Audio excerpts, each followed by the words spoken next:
If you're ready to explore the Hebrew roots of your Christian faith, then grab your Bible and let's get started. Shabbat Shalom. Welcome back to Tuesday night Torah Studies. We most definitely are deep down into Exodus. We will be on Exodus today, Exodus chapter 16. But I must say, there is so much going on in the world. There's always been so much going on in the world. There's always been wars. There's always been rumors of wars. But I know we have a few wars in the news that's going on today. And I pray for every last one of those saints that are in the midst of the war zones, Yehovah's people, and their loved ones that is worried about them, that's hearing about the news and things that's going on around the world. There's always so much going on because mankind does not know how to live or to have peace. The world understands nothing but selfishness, pain, anger, lies, because the world serves the God of this world. This world knows nothing but how to focus on pleasing, pleasuring the flesh, which is what leads to death. The flesh never has enough. That is why we have to put the flesh under the subject to the spirit. And the only way to do that is through fasting. We have to fast. When is the last time that you take the time out and fasted? That's the question I posed to myself, because I was looking in my planner and I'm like, I don't see any days that I have fasted. None this month. I don't even see anything in there for last month. I'm behind. So I can't imagine folks who don't fast at all, how their lives function. So I am encouraging you, if you have not fasted, that you take the time out and fast to put the flesh on the subject. It's not only, I know most people fast to get something out of Yehovah, praying for a specific request and things like that. And I can understand some people do that. But for me, fasting used to be a routine thing that I did to keep my flesh calm and under subject to the spirit. And I believe, to me, this is why it's so hard to hear from heaven, because our flesh is so loud that we're pleasing it more than hearing from the Father to please the Spirit. Welcome to Reconcile the Kingdom, where we are working towards growing in the harmony of the whole world of truth. My name is Patrice Robinson, and I appreciate every last one of you who is able to join me in this live premiere, and those who will be joining on the replay. I most definitely appreciate every last one of you on today. Having a little trouble with my little sticky things. I hope things work out. I think I made a mistake there. Hopefully it will stick around. So, like I said, we are still in Exodus. We're in Exodus chapter 16. I'm hoping that you purchase your workbook and you are going along with me, because once we finish chapter 16, it is time to move on to your check-in sheet, which is this sheet here, where you dive a little bit deeper in between the chapters that you're studying. So I'm hoping that you had a chance to get that book. If not, you can always purchase this in the SE Studio, and we'll talk more as we continue on. But I must say that I want to first acknowledge all returning subscribers. Thank you for sharing the links. Thank you for making your comments. I appreciate all the work that you're doing, because it takes those who subscribe, those who understand the importance of the word, to share the links. I cannot do this alone. No one can do the work of the kingdom by themselves. It takes supporters. So thank you for supporting, to all returning subscribers. And for new subscribers, welcome to the family. So jump right on in and encourage you. I encourage you, make comments. Let me know where you're from, where you live from. Share the links to your friends, and your loved ones, because this is how we get the truth out. So to all visitors, I want to take time out and say thank you. Thank you for joining me. And I'm hoping that you're ready to search the scriptures with us, that you don't mind doing that. You don't mind pulling out the Bible, the Strongs and all that, and searching the scriptures. That you don't mind challenging the religious system teachings that we have been under for hundreds of years. Most definitely, the Gentiles, the other nations outside of the children of Israel, most of us learned and inherited lies. I'm hoping that you are ready to become a lifetime student of the Bible, because we will never know all in one lifetime. We will not understand all until the Messiah returns. So at this moment, it's digging into the word of Yehovah and understanding the kingdom itself, because it's hidden like a treasure. I'm hoping that you would join this family who does not mind exploring the Hebrews of your Christian faith, to look beyond the inherited lies that we have inherited. You can join this family. It's really easy to join this family. All you have to do is hit that subscribe button below. And don't forget the bell. The bell lets you know when I'm live, any updates or any announcements that come from this ministry. And of course, that's not the only way that you can support the ministry. You can support the ministry easily. Follow me on Facebook, Instagram, Pinterest, Spotify. Don't forget the YouTube podcast. Don't forget to share the link like we talked about. And most of all, thumbs up. Whenever you're getting some insight, some understanding that you haven't had before, or something that maybe resonate with you, give me a thumbs up, so that YouTube know to send this out to more people. We get on YouTube because it's a way of reaching the nations. I mean, YouTube is everywhere. Every country, just about. I don't know any country that does not. Whoever has internet, you most likely have YouTube. So this is what we do to support the ministry. But it doesn't automatically go out to everywhere. It doesn't automatically go out to every nation. That goes by having people come in who engage, who gives a thumb up, who share the links. This is how you grow on YouTube. And I cannot do that alone. So I appreciate you doing that along with me. Now, all the worksheets that I use, the workbooks and things like that, and you're interested in those things to help you dive in deeper, because I do not share my check-ins all the time, because that's the part that you take along yourself to see how much you have learned and how much further you have to go. If I give you all the answers in the workbook, you would not study. You will just go along with what is said, but I need you to search the scriptures for yourself. I need you to dig deep for yourself. So that's the purpose of the workbooks, to help everyone to go a little bit deeper than they have ever gone before when it comes to studying the word of Yehovah. Now, again, you can purchase the workbooks. It's constantly something new in the SE Studio. Every day I'm putting in a new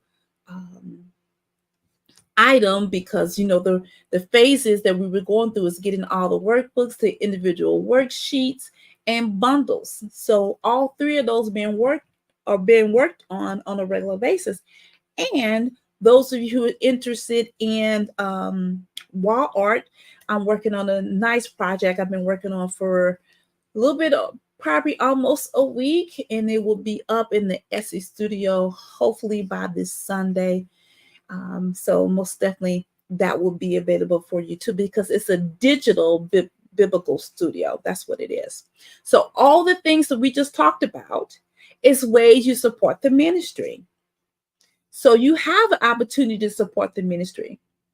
There's the Cash App also. I haven't even put that up on ways to support the ministry, but it's in the description box. So there's a way that you can support the ministry so it can go forth and grow with your help. Because of course, again, I cannot do that alone. So take a look in the description box. It is written all in there, along with the links on different ways that you can choose on how to support the ministry itself. So I encourage you to take a look at those things at your own timing and be available for you 24 hours a day, because YouTube is 24 hours a day.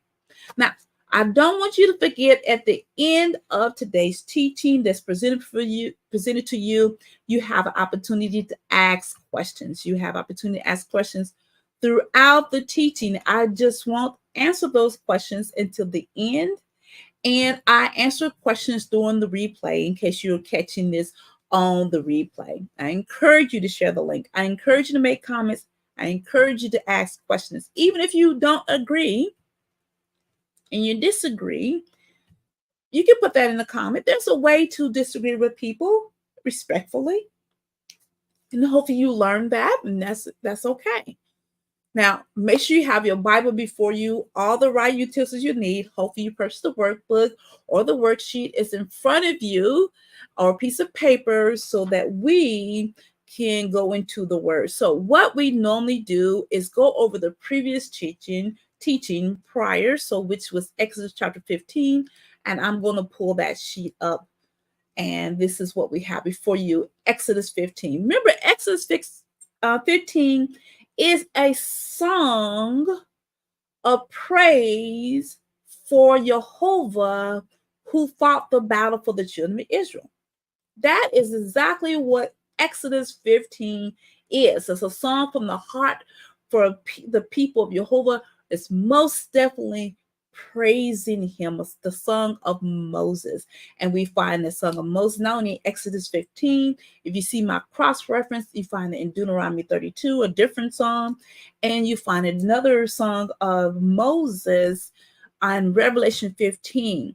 So we went through Judges that also had a song of praise, a song of Deborah. And we know David has songs because Yehovah has been fighting the battle for his people in many different ways throughout time. Now, Yehovah was fighting this battle for the children of Israel as their king. He is the king. And we will see this change with the children of Israel about the king, that they want a human king. You will find that in 1 Samuel. But right now, they haven't even acknowledged him as king. But he is the king of Israel. So this king who won the battle way back in Egypt with the 10 plagues, brought them out. Here they're at the Red Sea. And in the song, it says he blew the air from his nostrils, and the seas stood up. And by the wind, the seas covered the Egyptians. And remember, we looked at the word wind, and you find it all the time. It's the Ruach. It is the Holy Spirit. The children of Israel is aware that there are other gods. Remember, they came out of Egypt. Egypt was polytheistic.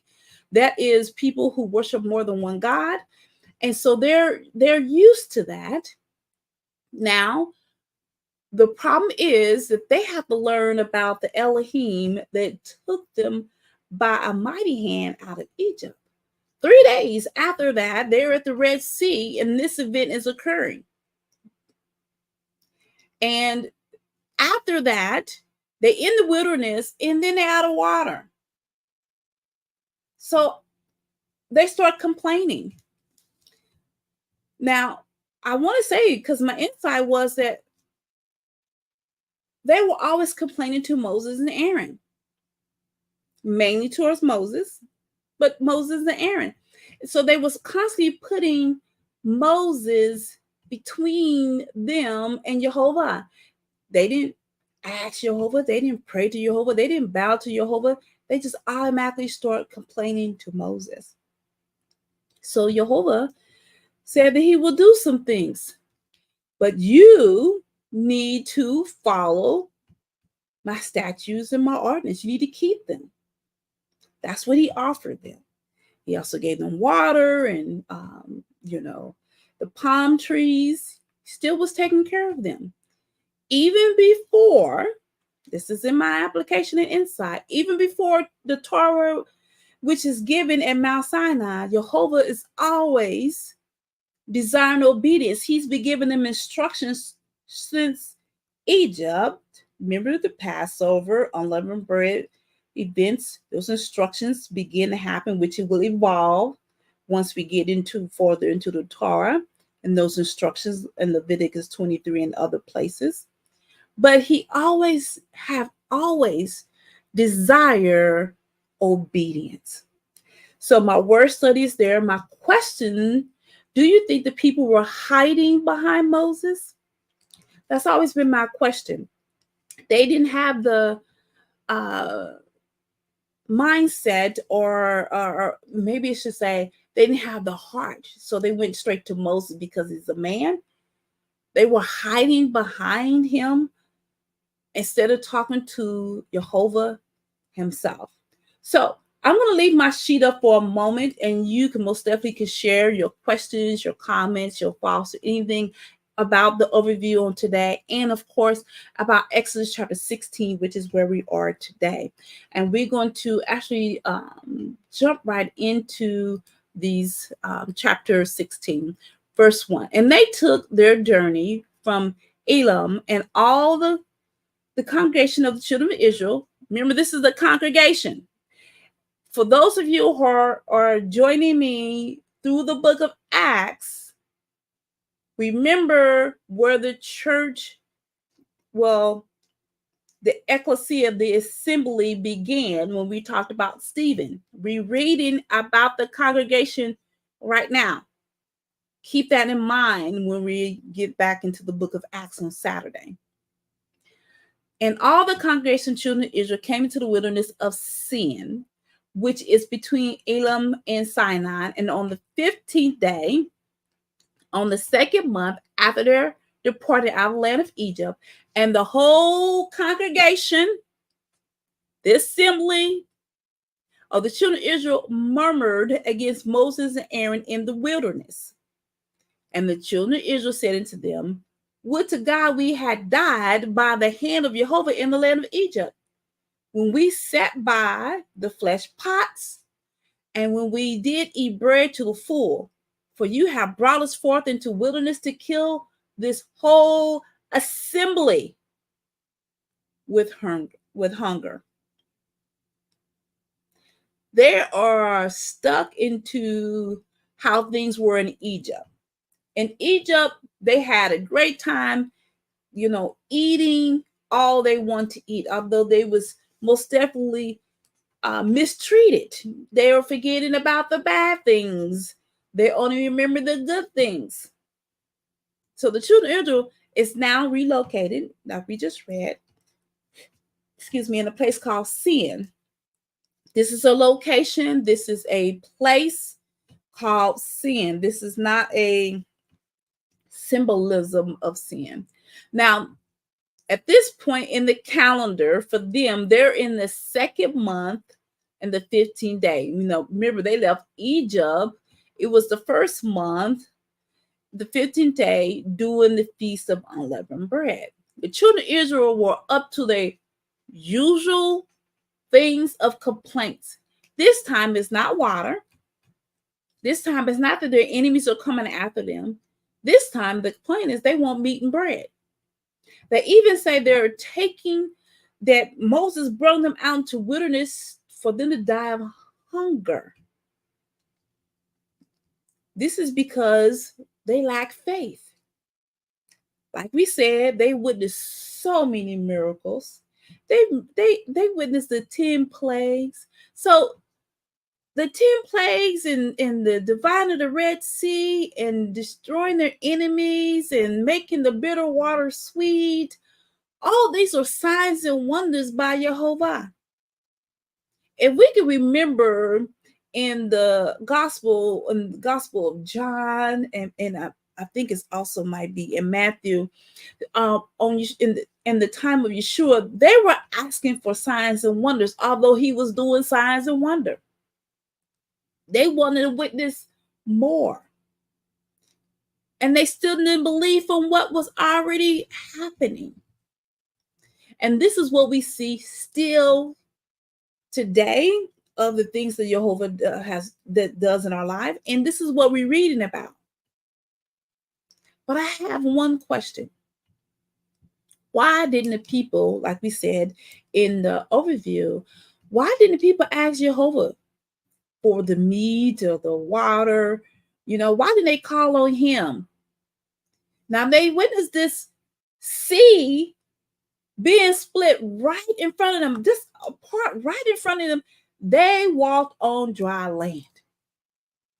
Clearly, the Elohim that they serve could give them fresh water, fish out of the sea, or whatever their need to be met if he did all that. I'm just amazed by how they didn't call upon him. They wanted to fuss at Moses because of their frustration. Now that this is not the wildest thing that I thought about, I think what really wows me is that the children of Israel left Egypt with cattle, with animals that they can actually eat. They sat by 12 wells of water in chapter 15 we read about, in the palm trees. Why didn't they eat meat then? They left with riches. They left with gold. They left with silver. They left with animals. They left with a lot. Why did they not touch the animals at this time? I wonder if there's a reason for that. There's something to think about why they did not touch the animals at that time. Exodus 4. Then said Yehovah unto Moses, behold, I will rain bread from heaven for you, and the people shall go out and gather a certain rate every day, that I may prove them whether they will walk in my law or no. And it shall come to pass that on that 6th day, they shall prepare that which they bring in, and it should be twice as much as they gather daily. And Moses and Aaron said unto the children of Israel, at evening, then you shall know that Yehovah have brought you out from the land of Egypt. That's at eve. And in the morning, they shall see the glory of Yehovah, for that he heareth your murmurings against Yehovah. And what are we that you murmur against us? So why are you speaking to us? Because I'm just following the instructions of the Father. You upset with me, and all I'm doing is following the instructions of the Father. So let's take a moment to pause about this. I had to think about this.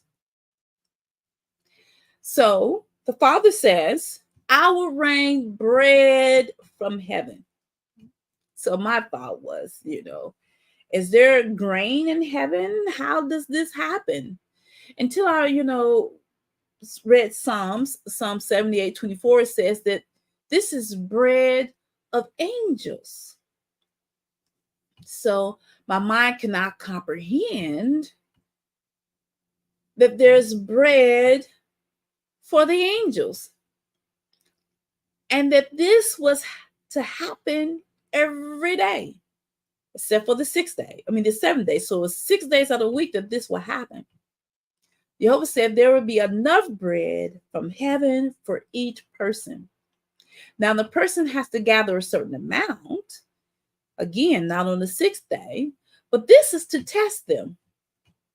This is to verify whether they will follow his instructions, his laws, his Torah, which all of it will come together at Mount Sinai. Again, we see the instructions begin happening actually in Egypt, and we see additional instructions because he has to start getting prepared and get them ready. And we see these instructions happening before the Torah. Moses and Aaron make the people, you got to know, look, I recognize that, this passive aggressive language, just things that you're doing. I see it and I don't care. I see it. You can't wiggle all this because you're not really murmuring to me. You're murmuring to Yehovah. You're just using me as an excuse. It's not me and Aaron. You're just using us as an excuse because things are not going the way you wanted to go. And Moses said, there should be, when Yehovah shall give you in the evening flesh to eat, in the morning bread to the full, for that Yehovah heareth your murmurings which ye murmur against him. And what we are. What are we? Your murmurs are not against us, but they're against Yehovah. So Moses went straight to it. It's not, you stop complaining against us. You're actually complaining against Yehovah. So he most definitely addressed this issue. All of this is all about a hardened heart. They had no faith, no trust, nothing in the Almighty. When he was done, there was many things that was done already. After he has proven himself back in Egypt, at the Red Sea, at the water of Myra, the 12 wells, the palm trees, everything, they still doubted. This is what caused a problem for them on that day and for us today, because we forget about what he has done. And those are things, that testimony we're supposed to hold on. They were not holding on to their testimony. They were not holding on to the things that they witnessed. They wasn't sitting down talking about, what he has done for us. Instead, they was worried about, what can I get? What can I get?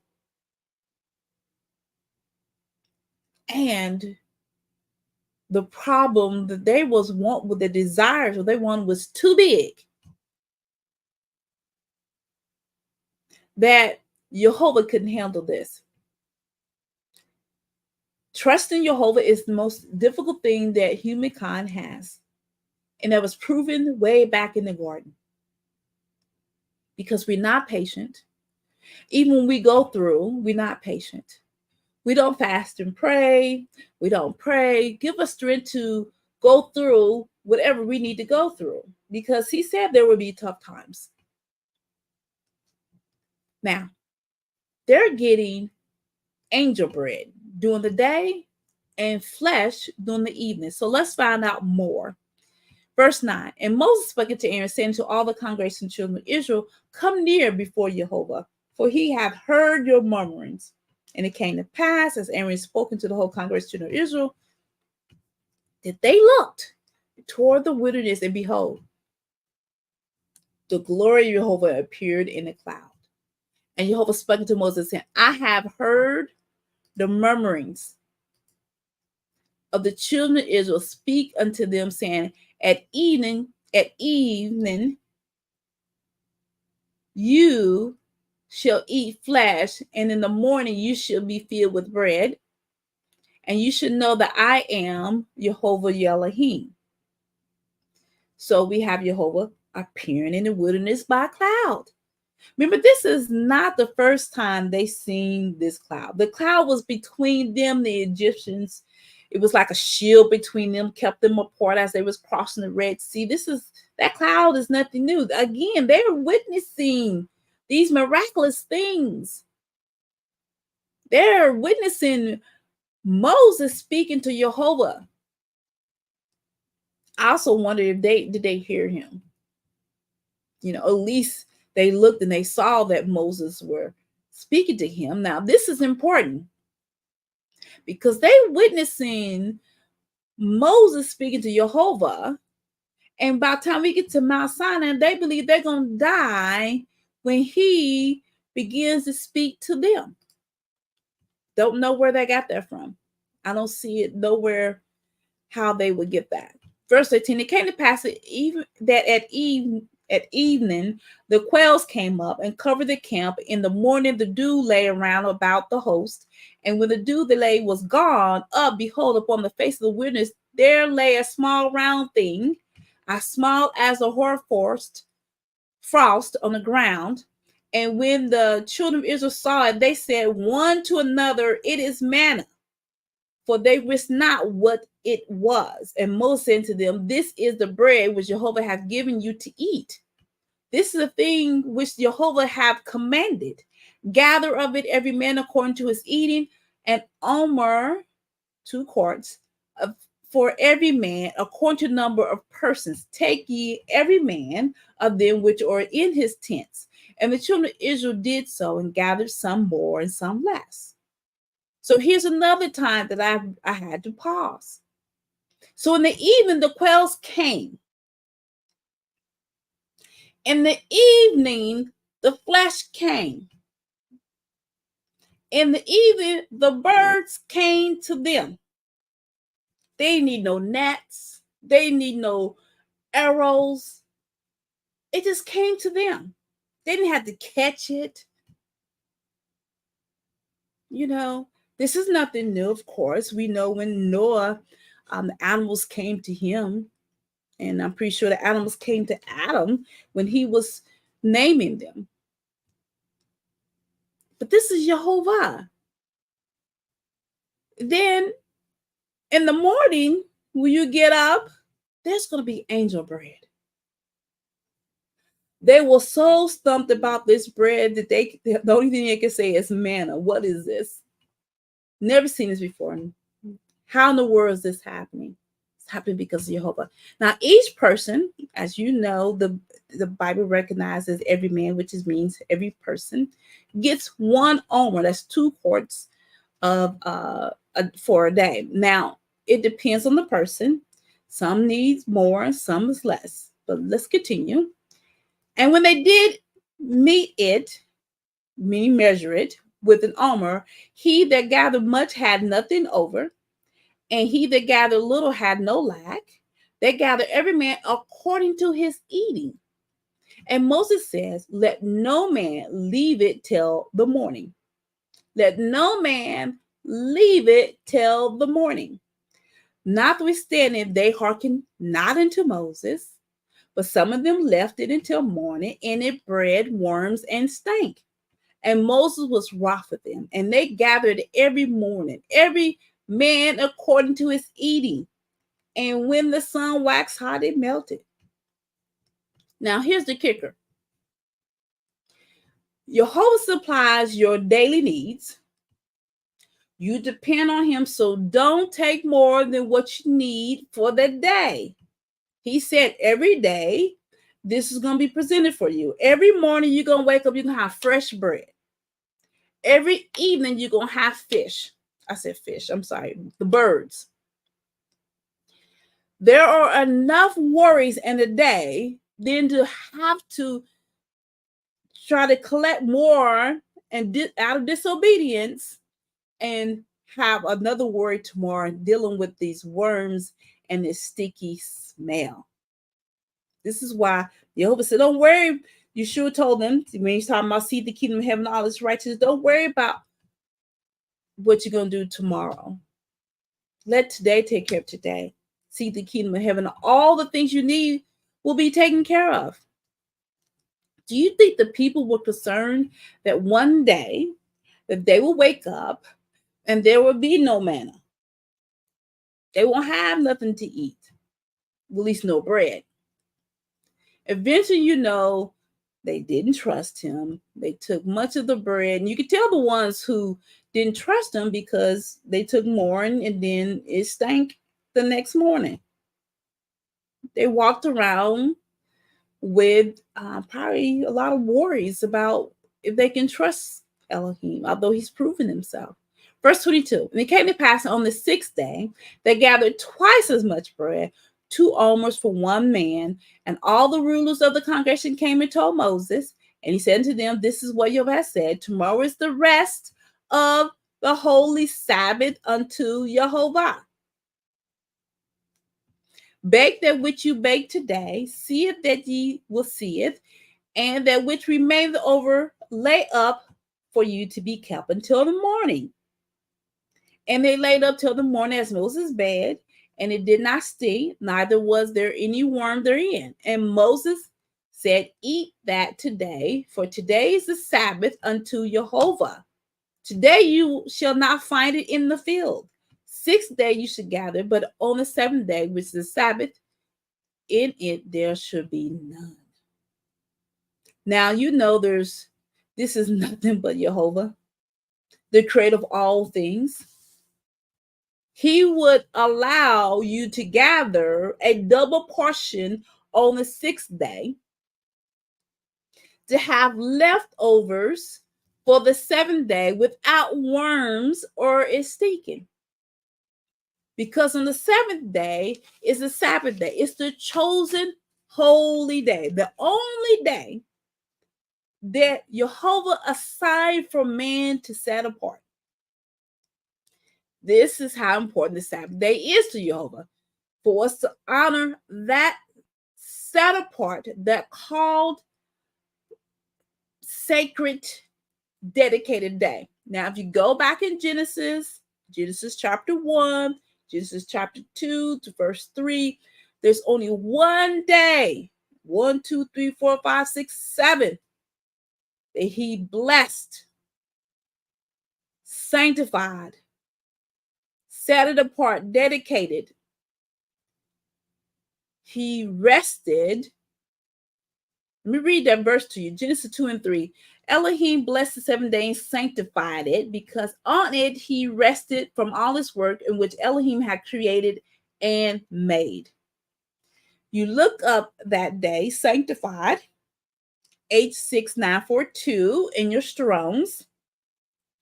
Set apart, sacred, consecrated, dedicated, hallowed in some areas. Yehovah teaches the same way his son Yeshua did, by example. He shows us what he expects out of us. Those are the examples that he has given us over time. 27.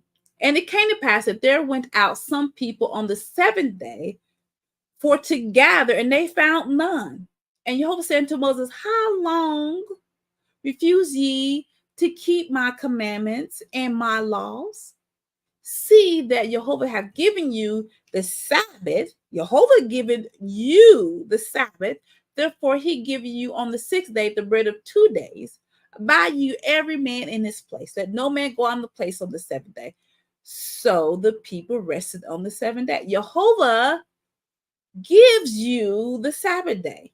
He blesses you with the holy day to rest, to honor, to enjoy time, a festival with him, because the Sabbath day is a feast day.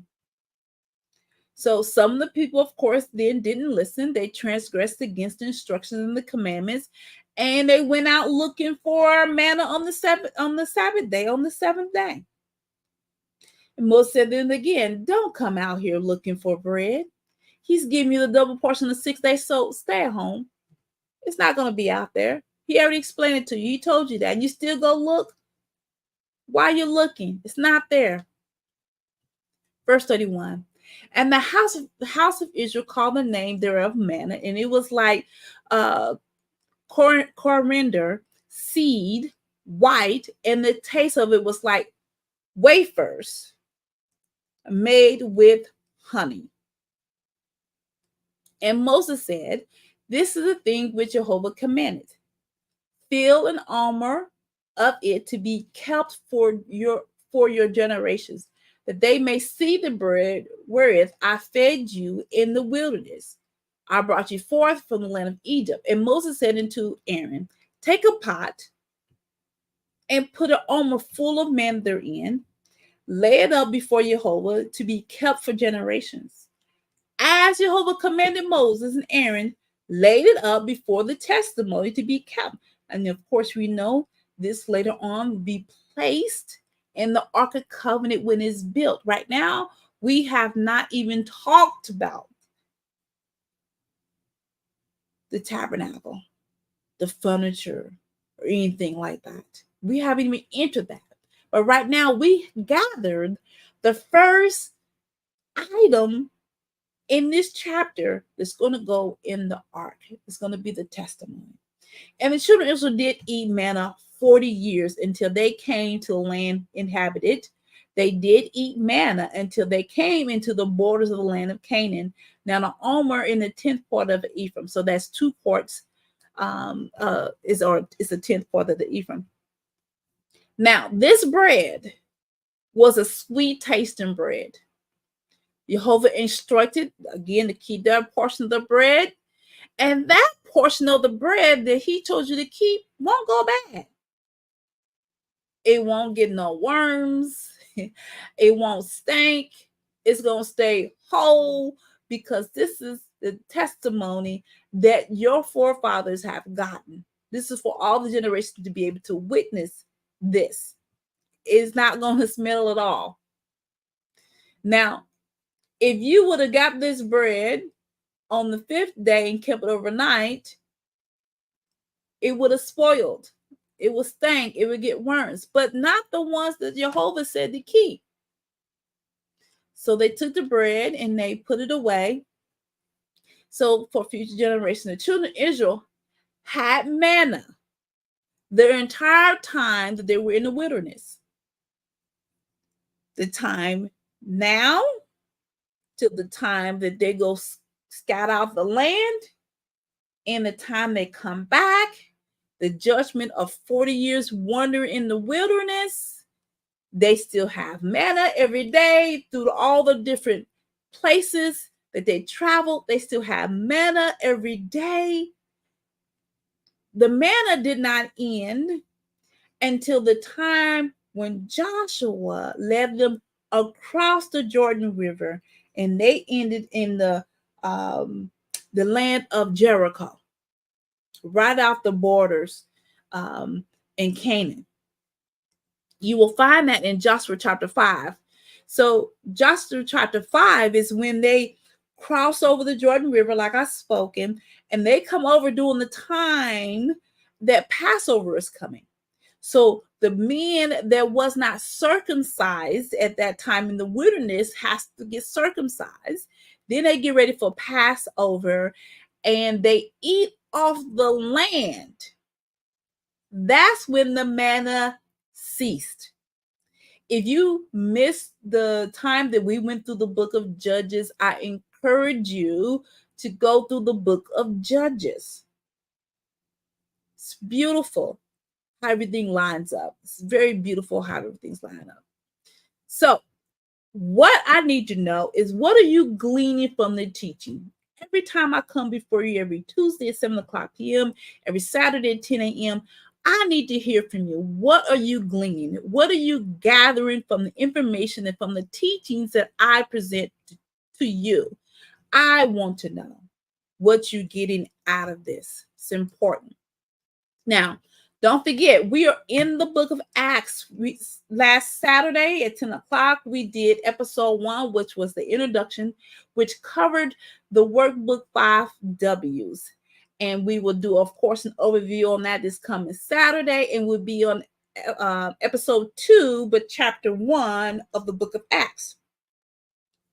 Not quite sure we're going to be able to finish that entire chapter 1. We may or may not, but I'm looking forward to that study. Looking forward to seeing you then. I'm also looking forward to seeing you next week when we go over Exodus chapter 17. Don't see any questions at this moment. Again, you can send those questions during the replay. I do respond to those questions. So may Yehovah most definitely bless you for the rest of the week.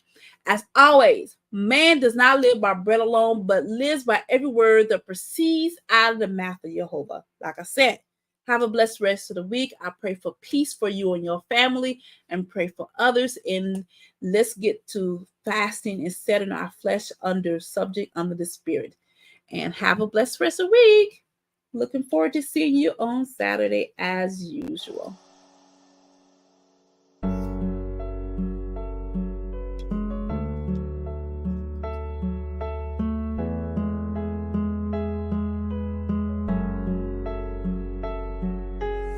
Thank you.